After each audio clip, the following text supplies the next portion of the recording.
භවංච විභවේසිනං භවන්නාබිවදින් කිංචි නන්දිංචන උපාදීන්ති.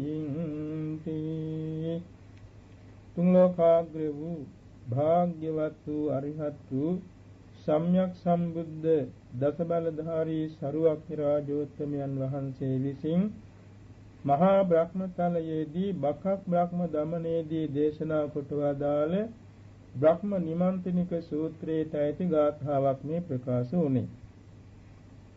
භවේවාහං භයං දිස්වා මම භවයන් කෙරෙහි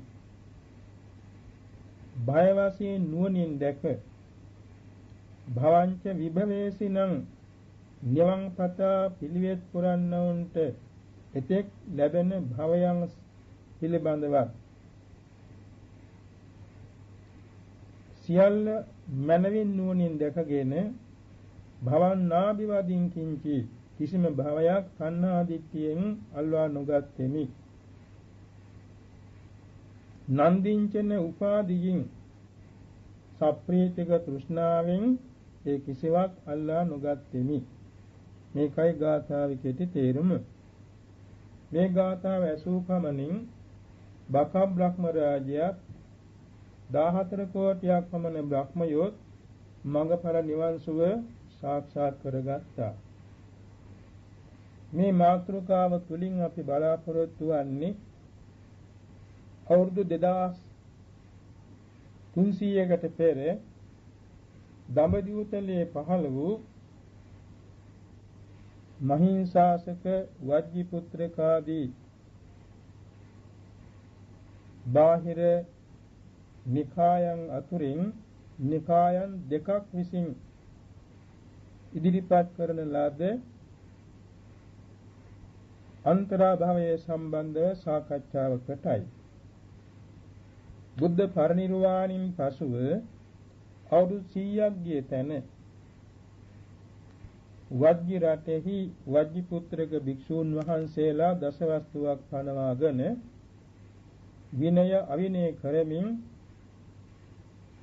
ධර්මයේ විනය ලිහිල් කරමින් දුෂ්ප්‍රතිපatti පුරණ අතරත කාකණ්ඩ පුත්‍ර යස මහ රහතන් වහන්සේගේ සංවිධායකත්වයෙන් දෙවෙනි සංගායනාව කරනු ලැබුණා. කාලාශෝක රජතුමාගේ සහායෙන් පැවැත් වූ මේ දෙවෙනි සංගායනාවේදී වජ්ජිපුත්‍රක භික්ෂු වේශධාරීන් දසදහසක් දෙනා ශාසනයෙන් ඉවත් කරනු ලැබුණා. පසු කාලයක මේ දසදහසක් වජ්ජිපුත්‍රක භික්ෂු වේශධාරී සංඝ පිරිස වෙනම සංගීතයක් පැවැත්වුවා. ධර්ම විනය විකෘති කරමින් පැවැත් වූ ඒ සංගීතයට මහා සංගීත කියලා හඳුන්වනවා. එනිසා ඒ සංඝ පිරිස භික්ෂු වේශධාරී පිරිස මහා සංගීත නිකාය කියලා නිකායක් බවට පත් වුණා. පසු කාලයේදී මහා සංගීත නිකායෙන් කොටස් දෙකක් ඇති වුණා. ගෝකුලික ඒකබ්බෝහාරික කියලා. නැවත ඒකබ්බෝහාරික කියන මේ කොටසින් තවත් කොටස් දෙකක් ඇති වුණා. පන්නත්ති වාද බහුශ්‍රුතික කියලා. බහුශ්‍රුතික කියන වාදය බාහුලික කියලාත් හඳුන්වනවා. ඒ හතරෙන්ම නැවත චේතිය වාද කියලා කොටසක් ඇති වුණා. මෙසේ වජ්ජිපුත්‍රක භික්ෂූන් වහන්සේලාගෙන් පසු ඒ අයගේ අතරත මහා සංගීතික නිකාය, ගෝකුලික නිකාය, ඒකබ්බෝහාරික නිකාය, පන්නත්තිවාද නිකාය, බහුශ්‍රුතික හෝ බාහුලික නිකාය, චේතියවාද නිකාය කියලා නිකාය 5-6ක් බෙදුණා. නැවත පසු කාලයක ඒ කියන්නේ බුද්ධ පරිනිර්වාණයෙන් දෙවෙනි සියවසේදී තේරීය වංශයෙන්ද බිඳලා භික්ෂූන් වහන්සේලාගේ වේශයෙන් නිකායවල 17ක් බිඳලා ගියා. තේරීය වංශයෙන් බිඳී ගියා මහින්සාසක වජ්ජිපුත්‍රක කියලා කොටස් දෙකක්. එයින් වජ්ජිපුත්‍රක නිකායෙන් තව කොටස් 4ක් බෙදුණා. ධම්මොත්තරීය, භද්‍රයානික, චන්නාගාරික සහ සම්මිති කියලා. නැවත මහින්සාදක කියන නිකායෙන් කොටස් 2ක් බෙදුණා. සම්බත්තිවාද, ධම්මගුත්තික කියලා. මේ ධම්මගුත්තික කියන නිකායෙන් තවත් කොටස් 3ක් වරින් වර බෙදී ගියා. කස්සපික, එවාගෙම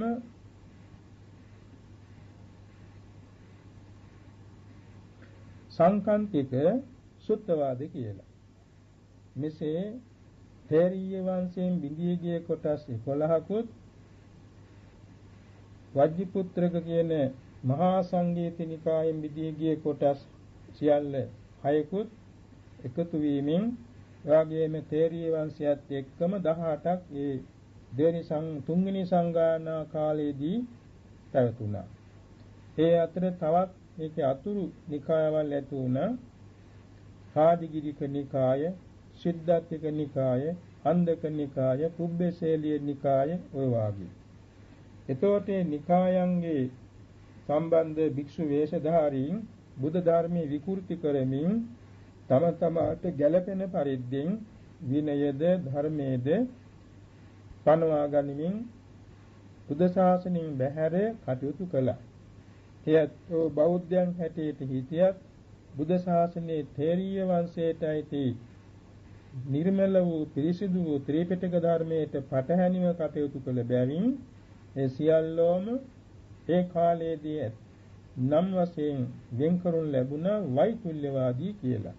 වෛතුල්‍ය කියන්නේ අසමාන. ත්‍රිපිටක බුද්ධ ධර්මයට එවාගේම ශාසන ප්‍රතිපත්තියට සමාන නොවන වෙනස් වූ අය කියන තේරුමින් වේතුල්‍ය වෛතුල්‍ය කියන වචනින් එයත් හඳුන්වුවා.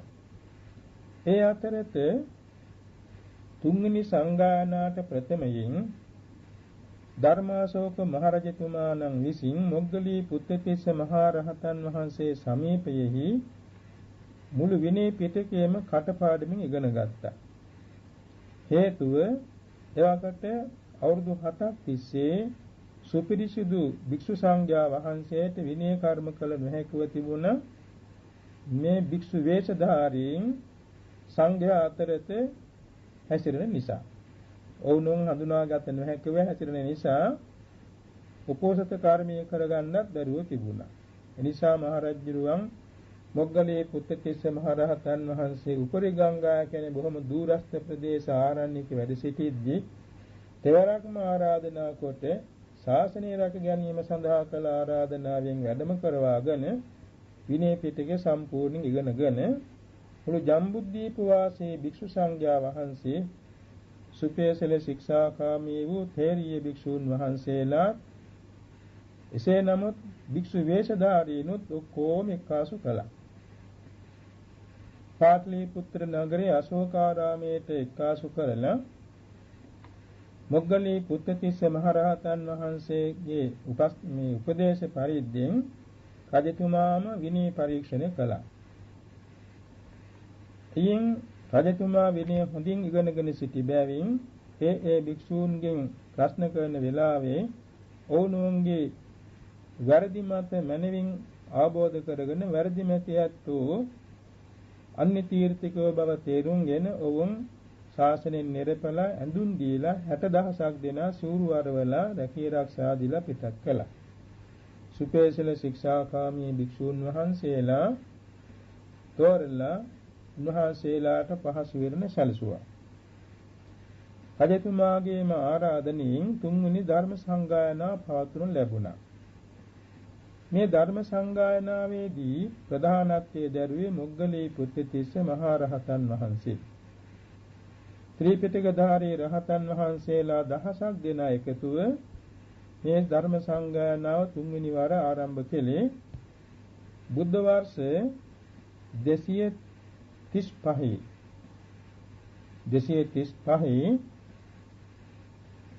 නවම් මාසයේ 15ක් පොහෝ දවසේ මාස 9ක් ගත වුණා මේ තුන්වෙනි සංගායනාවට.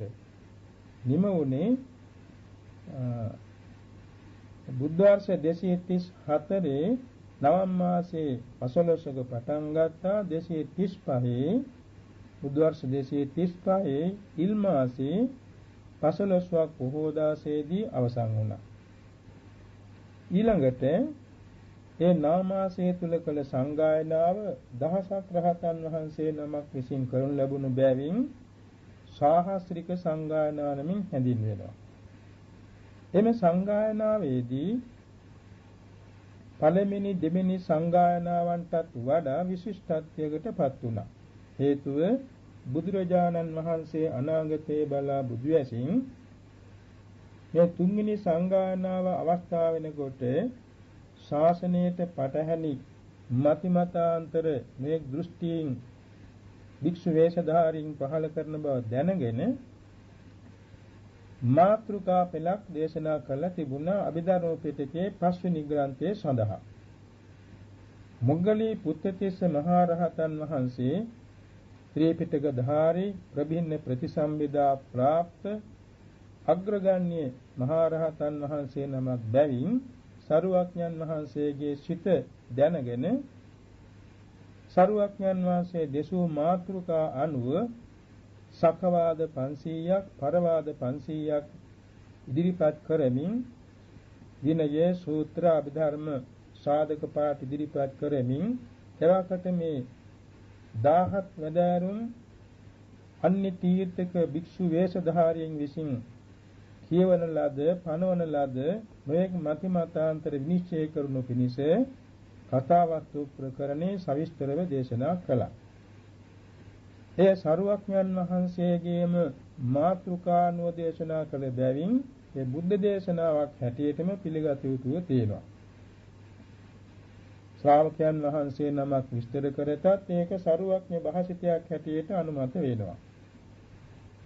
ජීවමාන බුද්ධ ශාසන කාලයේ බුද්ධ කාලයේදී සාරිපුත්තර මහ රහතන් වහන්සේ විසින් පටිසම්භිදා මග්ග පාළිය, මහා නිද්දේශ පාළිය, චූල නිද්දේශ පාළිය දේශනා කළා වගේ. එසේම සත්‍ය විභංග සූත්‍රය, මදුපිණ්ඩික සූත්‍රය ආදී බොහෝ රහතන් වහන්සේලා විසින් ප්‍රකාශ කළ දේශනාවත් සරුවක්ඥන් වහන්සේගේ අනුමැතිය ලැබූ බැවින් බුද්ධ දේශනා වශයෙන් ගත යුතු බව සඳහන් වෙනවා. ඒ අනුව මෙම දේශනාවත් මොග්ගලී පුත්තිස්ස මහ රහතන් වහන්සේ සවිස්තර කළ නමුත් සරුවක්ඥන් වහන්සේ දේශෝ මාතෘකාවන්ට අනුවම විවරණය කළ බැවින් මේ බුද්ධ දේශනාවක් වෙනවා. ඒ වකට තුබ්බ ශේලිය කියන නිකායාන්තරිකිනුත් සම්මිතිය කියන නිකායාන්තරිකිනුත් විසින් මෙම අන්තරාභවය නම් වාදයක් ඇති කරගෙන තිබුණා. ඒ අයගේ උගන්වීම අත්‍ය අන්තරාභවෝ කියලා අන්තරාභවයක් ඇත. එහි තේරුම මනුලොවින් මිය පරලොව යන අය කෙලින්ම නරකාදියට යනවා නම් කෙලින්ම අරූප තලයට අසං තලයට යනවා නම් එයත්න්ට අන්තරාභවයක් නැත. මනුෂ්‍ය ලෝකේ උත්පත්ති ලබන්නවන්ට පමණක් මේ අන්තරාභවයක් ඇත කියලා. මනුලොවින් චුත වෙනකොට රූපයක් නොවන ඒ කියන්නේ දිව්‍ය චක්ෂු ඇති කෙනෙක් වාගේ. එහෙම නමුත් දිව්‍ය චක්ෂුවක් නැතුව, 이르දිවන්තයෙක් වාගේ 이르දියක් නැතුව මෞපියන්ගේ එක්කාසු වීමක් බලමින් අහසේ දින 7ක් හෝ ඊට වැඩි කලක් සැරිසරමින් ඒ ඇත්තෝ ඉන්න බවත්. රූපයක් නැති මනස පමණක් අහසේ අධි වේගයෙන් ගමන් කරමින් එක්තැනක නොඉඳ ඒහා සමාන කෙනෙක් දුටුවොත් කතා කරමින් ගන්ධය ආග්‍රහණය කිරීමෙන් අහසේ ඇවිදිමින් සිටින බවත්. සුදුසු මව්පියන් දෙන්නේ දුටු කෙනෙහි ඒ මව්පියන්ගේ සම්බන්ධයෙන් මවගේ කුසේ පරිසන්දි ගන්න බවත් න්‍යායගේ පිළිගැනීමයි. මොග්ගලී පුත්තිස්ස මහ රහතන් වහන්සේ එම අන්තරාභවය නැමැති වාදයේ විසඳමින් ඉතා පැහැදිලි විස්තරයක් අන්තරාභවවාද විසඳුම හැටියට කතාවස්තු ප්‍රකරණයට ඇතුළත් කරලා තියෙනවා. එහි සඳහන් වෙනවා ප්‍රශ්නෝත්තර වශයෙන් අන්තරාභවයක් ඇද්ද අන්‍ය ලබ්ධිකයන් කියනවා ඇත. ඉතින් මේ මුගලිත පුත්තිස්ස මහරහතන් වහන්සේම සෙනවා ඒක කාම භවයේද රූප භවයේද අරූප භවයේද? සරුවක්යන් වහන්සේ භව තුනක් දේශනා කළා. කාම භවයේද රූප භවයේද අරූප භවයේද? කාම භවයේ නම් අවීචී පතම් පරිණීමිත වසවර්තිය දක්වා ඇති 11 භූමියට ඇති සියල්ල කාම භවයයි. රූප භවයේ නම් බ්‍රහ්ම පාරිසජ්ජයේ සිට අකනිටා බමතලයේ දක්වා බ්‍රහ්ම ලෝක 16ට ඇති ප්‍රදේශයේ රූප භවයයි. අරූප භවයේ නම් ආකාසානං ඡායතනේ සිට නේව සංඥානා සංඥාතනේ දක්වා අරූප භූමි 4යි. එතකොට මේ තුනට අයිතිද? ඉතින් මේ උබ්බශෛලියේ සම්මිතිය කියන අයගේ පිළිතුර එහෙම අයිති නැති බවයි. ඊළඟට විමසනවා එහෙමනම් කාම භවයයි රූප භවයයි අතර දෙමේක තියෙන්නේ. නැත්නම් රූප භවයයි අරූප භවයයි දෙක අතර දෙමේ තියෙන්නේ කියලා. ඒත් යැත්තන්ද පිළිතුරක් නැහැ. එවැගේම තාත් තියෙනවා සංඥා භව අසංඥා භව නේව සංඥා නා සංඥා භව කියලා තුනක් බුද්ධ දේශනාවේ. සංඥා භව කියන්නේ අවීචේ පටන් කාම භව 11ක් රූප භවයන් අතර අසංඥ තලයේ හැරී තිරි භව 15ක් ආකාසානං ඡායතන විඥානං ඡායතන ආකින්චඤ්ඤායතන කියන තුනක්. මේ භූමි සියල්ල සංඥා භව. ඒකට 29ක්. අසංඥා භව කියන්නේ අසංඥ තලයේ. නේව සංඥා නා සංඥා භවයේ කිව්වේ භවග්‍රේ. ඉතින් මේ තුනට අයිතිද? ඒත් නෑ කියනවා. ඒ තුනෙන් එකක් අතර දෙමේක තියෙන්නේ. ඒත් අයිති නෑ කියනවා. තා තියෙනවා ඒකවෝකාර භව, චතුෝකාර භව, පංචවෝකාර භව කියලා බුද්ධ දේශනාවේ භව තුනක්. ඒකවෝකාර කියන්නේ අසංඥ තලයක ස්කන්ධයක් පමණක් පවත්නා නිසා. චතුෝකාර භව කියන්නේ අරූප තල 4. ස්කන්ධ 4ක් පමණක් තියෙන නිසා. පංචවෝකාර භව කියන්නේ ඉතිරි භූමි 26. එතකොට මේ අන්තරා භවය කියන්නේ කොහේ ස්කන්ධ වශයෙන් බෙදී යන භව තුනෙන් එකකට අයිතිද? ඒත් නෑ. ඒ තුනෙන් අතරක තියනවාද? ඒත් නෑ. ඉතින් මේක සම් විපරීත අදහසක්. නැවත ප්‍රශ්න කරනවා මේ මනුලව, දෙව්ලොව, බඹලොව උත්පත්ති ලබන එතකොට නරකාදී සතර අපාය උත්පත්ති ලබන ක්‍රම 4ක් තියෙනවා. අණ්ඩජ, ජලාබුජ, සංසේදජ, ඕපපාතික. එතකොට මේ අන්තරා භවයේ අණ්ඩජ භවයට අණ්ඩජ යෝනියට අයිතිද? ජලාබුජ යෝනියට අයිතිද? සංසේද යෝනියට අයිතිද? ඕපපාතික යෝනියට අයිතිද? නැහැ.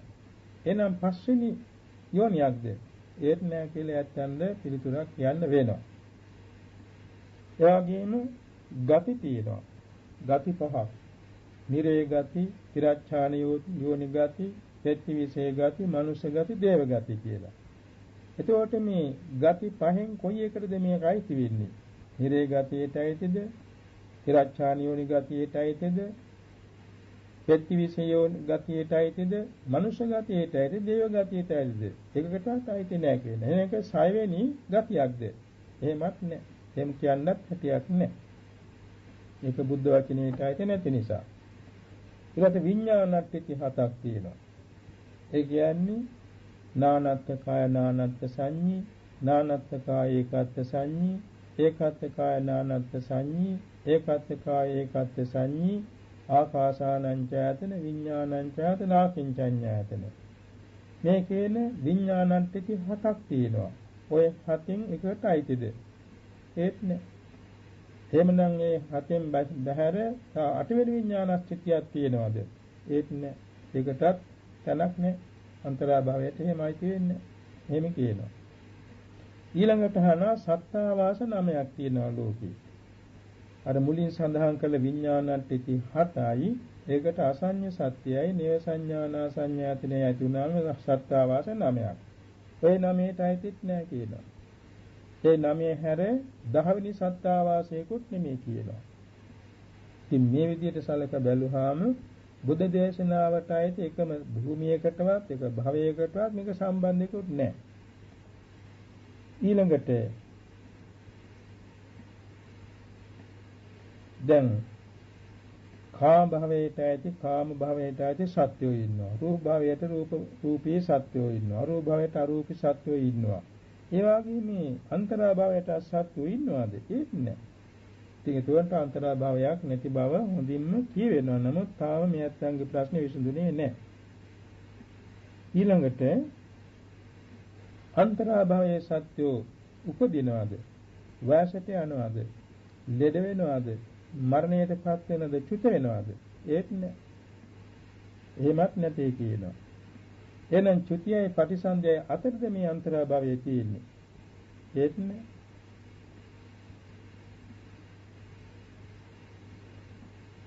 එතකොට ඒ අන්තරා භවික සත්‍යයට රූපයක් තියනවාද? ඒත් නෑ. වේදනාදී ධර්ම ඒවත් එයත් යන හරියට කියා ගන්න බෑ.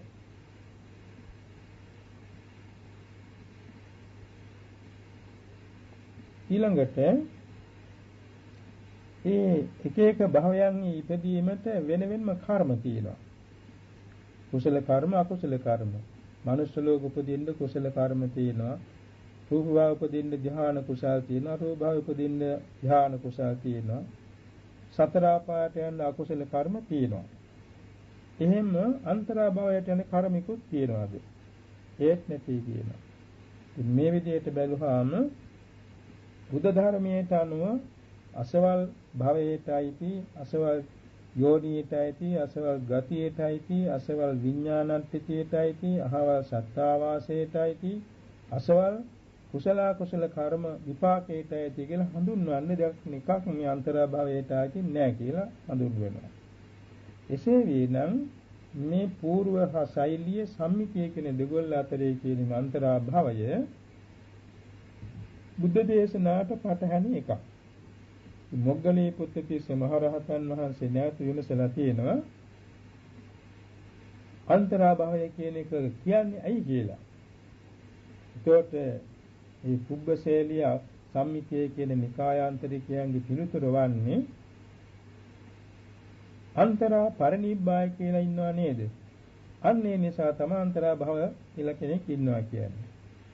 මුග්ගලී පුත්තිස්ස මහ රහතන් වහන්සේ විමසනවා අන්තරා පරිනිබ්බායි කියලා අනාගාමීන් වහන්සේ නමක් ඉන්නවා. එහෙමනම් උපහත්ය පරිනිබ්බාය කියලාත් අනාගාමීන් වහන්සේ නමක් ඉන්නවා.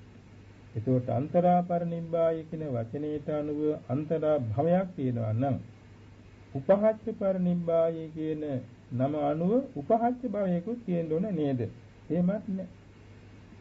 ඊළඟට ඒ අන්තරා පරිනිබ්බාය උපහත්ය පරිනිබ්බාය දෙන්නටම තියෙනවා අසංකාර පරිනිබ්බාය සසංකාර පරිනිබ්බාය කියලා තවත් අවස්ථා දෙකක්. එහෙමනම් අසංකාර පරිනිබ්බාය කියන තන් වචනේ තියෙනවා නම් අසංකාර භවයක් කියලාකුත් තියෙන්න ඕනේද? සසංකාර පරිනිබ්බාය කියලා තියෙන බැවින් සසංකාර භවයකුත් තියෙන්න ඕනේ නේද? එහෙමත් නැහැ. ඉතින් මේ අනුව සලක බැලීමේදී මේ පුබ්බශේලිය සම්මිතිය කියන නිකායාන්තරිකයන්ගේ වාදය ඒ පිටින්ම නිෂ්ඵල වූ හිස් වූ පුහු වූ මිත්‍යා වාදයක්. තවත් දුරට අපි යුක්ති වශයෙන් සලකා බැලුවොත් මේ අය කියනවා රූපයක් නැති නාමයක් අහසේ ගමන් කරන්නේ. ඒතර රූපයක් නැතිනම් දිවසට කිසිසේත් පේන්නේ නැහැ. දැන් දිවසට පේනවා කියනවා. එhmenan එතනක් වැරදි. කියන්නේ බුද්ධ දේශනාවට අයිති නැහැ. අනික ගන්ධය ආග්‍රහණය කරනවා කියනවා. ගන්ධය කියන්නේ රූපයක්. ආග්‍රහණය කරන්නත් රූපයක් තියෙන්න ඕනේ. එහෙමනම් රූපයක් නැtei කියන කෙනෙකුට ගන්ධය ආග්‍රහණය කර හැකි වෙන්නේ නැහැ. ඒ නිසා එතනත් බුද්ධ ධර්මයට පටහැනි. එවාගෙම සමාහා සමාන කෙනෙක් දුටු කෙනෙහි කතා කරනවා කියනවා. එහෙනම් කතා කරන්න රූපයක් නැත්තම් බෑ. නිසා කතා කරන්න රූපයක් නැතිනම් ඒකත් බුදු ධර්මයට ඇති නෑ. ඊළඟට මව් කුසක් ඒ කියන්නේ මව්පියන්ගේ එකතුවෙන් සකස් වෙච්ච මව් කුසක් බලා ගන්න මෙයා අහසේ ඉන්නවා කියලා. ඉතින් අහසේ ඉන්නවා නම් මෙතන දිවසක් තියෙන්න ඕනේ. ඉතින් එහෙමනම් කිසිදාක දුගී දුප්පත් තැනක උපදින්න බෑ. ඒකම අංග විකල වෙලා අඳගොළු බිහිරි උම්මත්තක මන්ද බුද්ධි කියලා උපදින්නේ නෑ. ඒ වගේම පිටිසර පළාත්වල උපදින්න, ඒ වගේම මන්ද බුද්ධික වෙලා නුවණින් අඩු කෙනෙක් වෙලා උපදින්නත් බෑ. හොඳට කැඹීම තියෙන, හොඳට සම්පත් තියෙන ගෙදරක උපදින්න ඕන. එනම් මේ මනුලෝමේ ඉපදලා ඉන්න ඔක්කොම අන්තරා භවයෙන් ආවනම් ඇයි මේ නානාවිද විනාශකම් තියෙන්නේ? ඒකට ඒ අනුසලකා බැලීමෙනුත් අන්තරා භවයක් පිළිගන්න බුද්ධ දේශනාවට අනුව පුළුවන්කමක් නැහැ. අනික් කාරණය බුදුරජාණන් වහන්සේ මේ අන්තරා භවය හෝ නව මහා භවයක් දේශනා කළ තින වෙනම. මුලින් සඳහන් කළා කාම භව, රූප භව, අරූප භව භූමි වශයෙන්. සංඥා භව, අසංඥා භව, නේව සංඥා, නා සංඥා භව සංඥා වශයෙන්. ඒකවෝකාර භව, චතුෝකාර භව, පංචවෝකාර භව එතන ස්කන්ධ වශයෙන්. මෙසේ භව 9ක් දේශනා කළා. ඔය නව මහා භවයේම උත්පත්ති භවයෙහි නැත්නම් උපපත්ති භවයෙහි පටිසන්ධි අවස්ථාවේදී ලැබෙන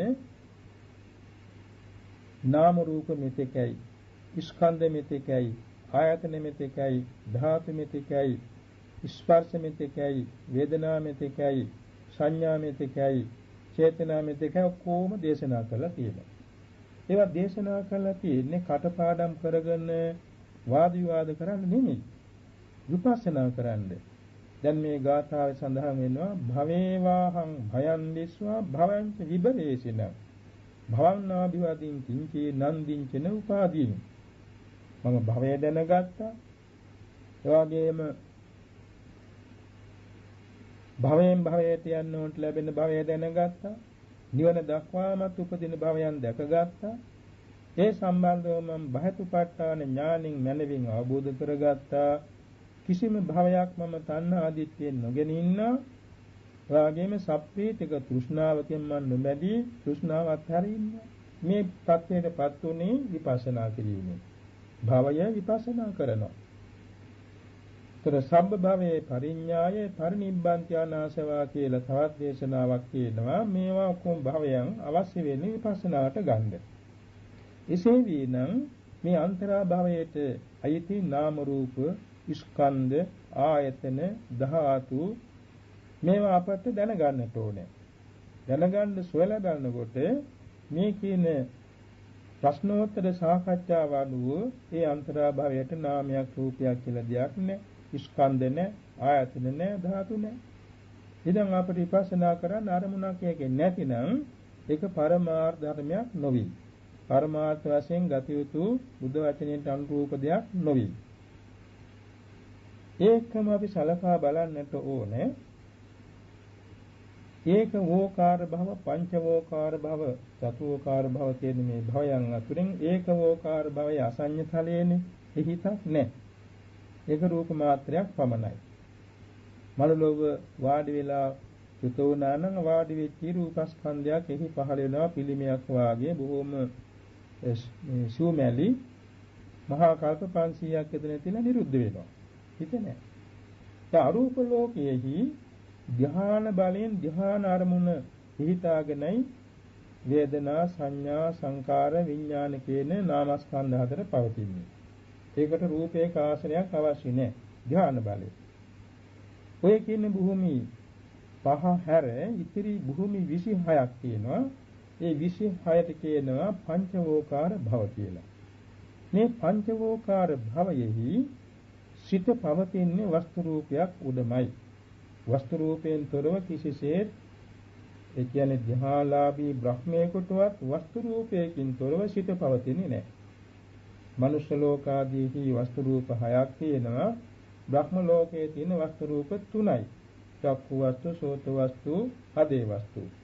ධාන ජීවා කාය වස්තු 3 නෑ ඒ අත්දැකීම. මනුෂ්‍යයන් තියෙන 6ම. එයින් චක්කු, සෝත, ගාහන, ජීවා කාය කියන වස්තු පහේ ලැබෙන්නේ සිත් දෙක පමණයි.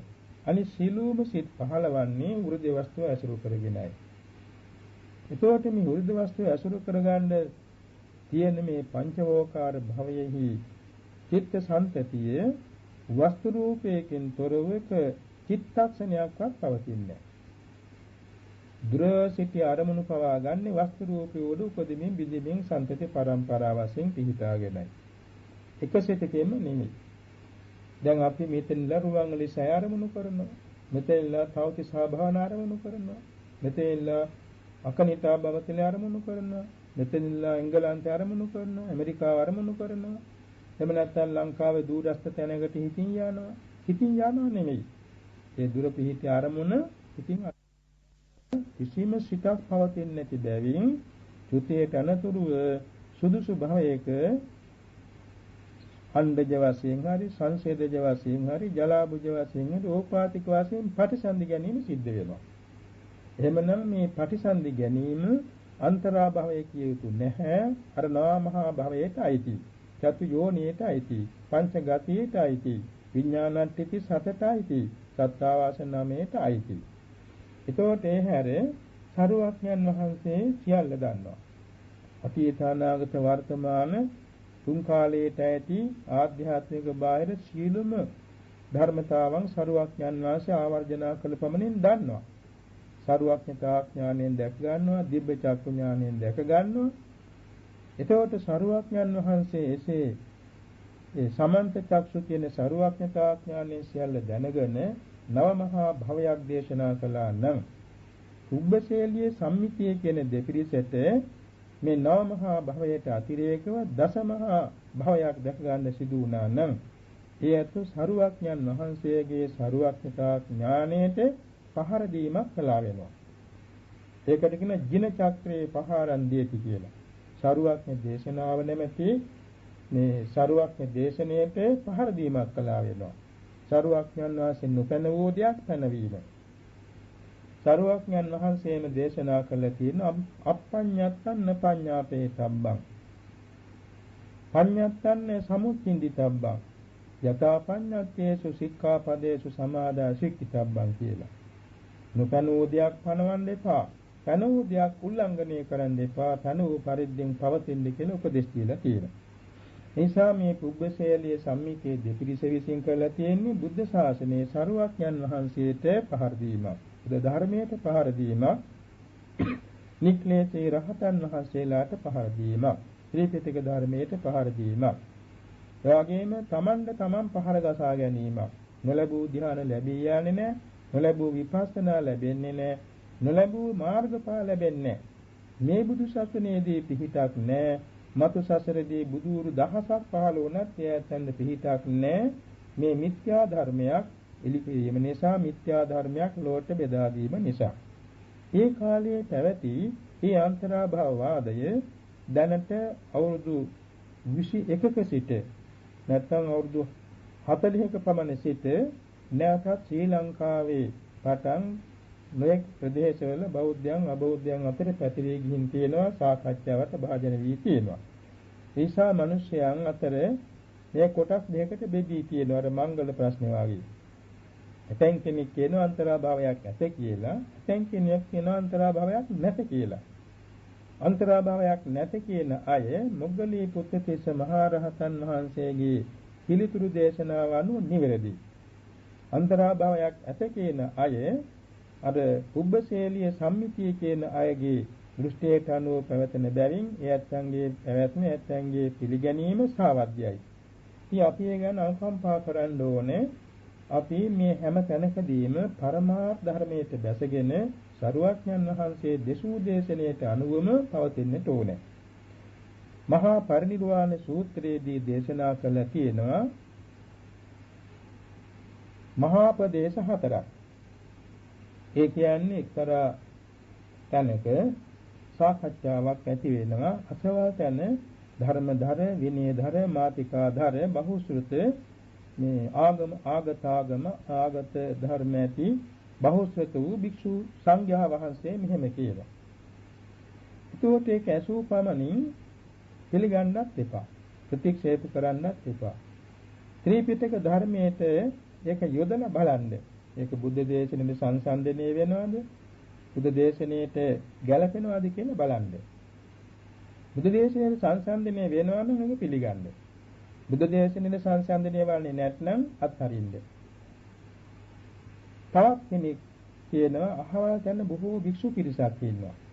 උන්වහන්සේලා බොහෝම බහුශ්‍රතයි ආගතාගම ධර්මදර විනයදර බහුශ්‍රත භික්ෂුන් වහන්සේලා උන්වහන්සේලා මෙන්න මෙහෙම කතාවක් කියනවා කියලා. ඒකත් එකපාරට පිළිගැනීමෙන් තොරව ප්‍රතික්ෂේපයෙන් තොරව සූත්‍රයට විනයට බහලා සංසන්දනය කරන්න බලන්න. බැලුවාම ඒක ගැළපෙනවා නම් බුද්ධ දේශනාව බව පිළිගන්න. ගැළපෙන්නේ නැත්නම් ඒක බුද්ධ දේශනාවට අයිති නැහැ කියලා අත්හරින්න. තවත් තැනක භික්ෂුන් වහන්සේලා දෙන්නමක් ඉන්න බොහෝම උගත් බහුශ්‍රත ධර්ම විනයදර. උන්වහන්සේලා මෙන්න මෙහෙම කතාවක් කියනවා කියලා සාකච්ඡාවකට ඉදිරිපත් වෙනවා. ඒ කතාවත් අර වගේම ප්‍රතික්ෂේපත් නොකොට පිළිගැනීමත් නොකොට එය බුද්ධ ධර්මයට බහලා සංසන්දනය කරන බලන්න. බැලුවාම බුද්ධ ධර්මයට හරියටම සංසන්දනය වෙන නම් පිළිගන්න. එසේ නැත්නම් අත්හරින්න. තවත් කෙනෙක් කියන අහවල් තැන බොහෝ මුගක් බහුශ්‍රත චිර රාත්‍රාඥ ධර්ම විනයදර ස්වාමීන් වහන්සේ නමක් මෙන්න මෙහෙම කියනවා.